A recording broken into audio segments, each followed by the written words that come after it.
Bienvenue à tous sur Prodify. Nous sommes au token numéro 11 sur 20. On avance dans le classement. Aujourd'hui, nous allons voir le token Immutable X. Mais avant, si vous aimez ce genre de contenu, n'hésitez pas à liker et puis à s'abonner pour que vous puissiez suivre la suite de mes aventures et ça aide la chaîne vraiment à se développer. Merci d'avance.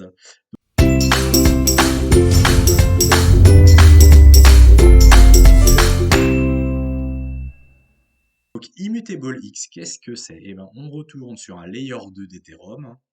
Mais celui-ci, il va vraiment être spécialisé dans tout ce qui est gaming et NFT, hein. C'est vraiment son truc.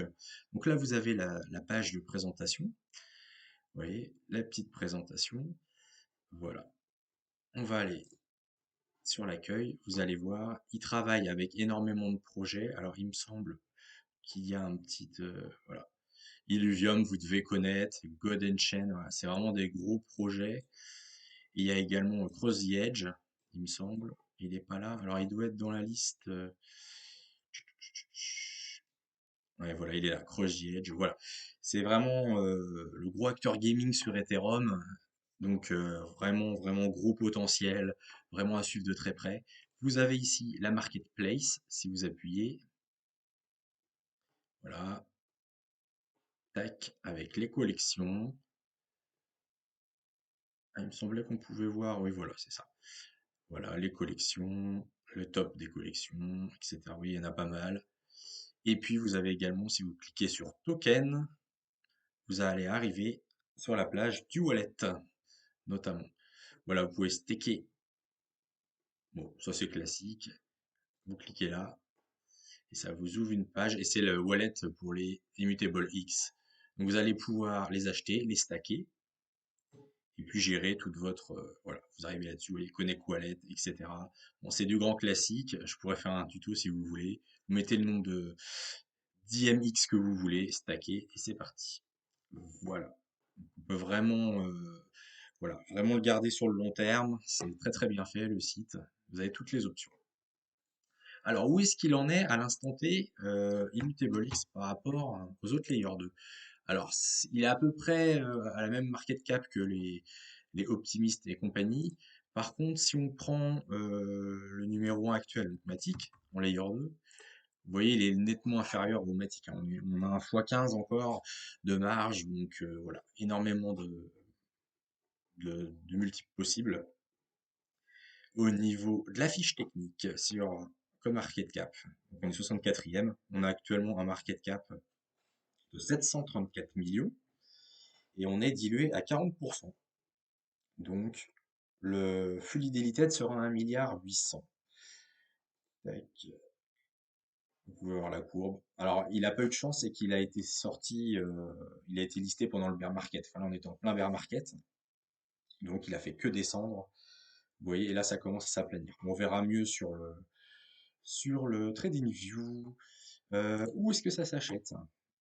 Alors là, on est un petit peu moins mainstream. Alors, je sais pas s'il est sur toutes les... Oh, il y a quand même du Binance, du KuCoin, du Kraken. Ouais, s'il y a quand même pas mal de choses.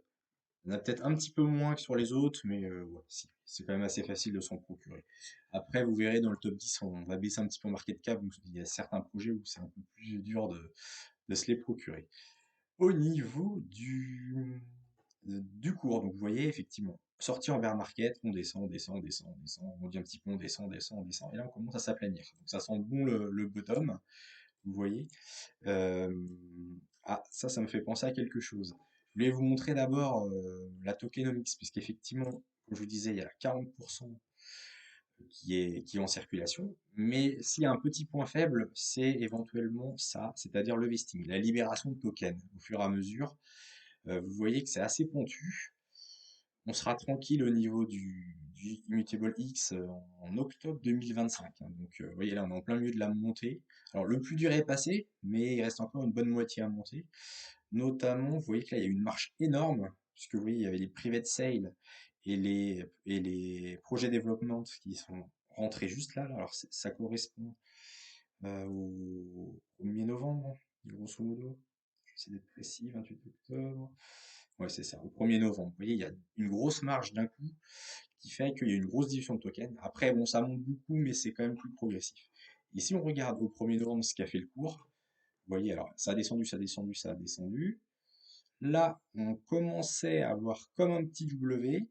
On aurait pu croire un bottom, mais vous voyez, hop, on est au 1er novembre, on est là, et 2 jours après, vous voyez, la petite tape derrière la tête.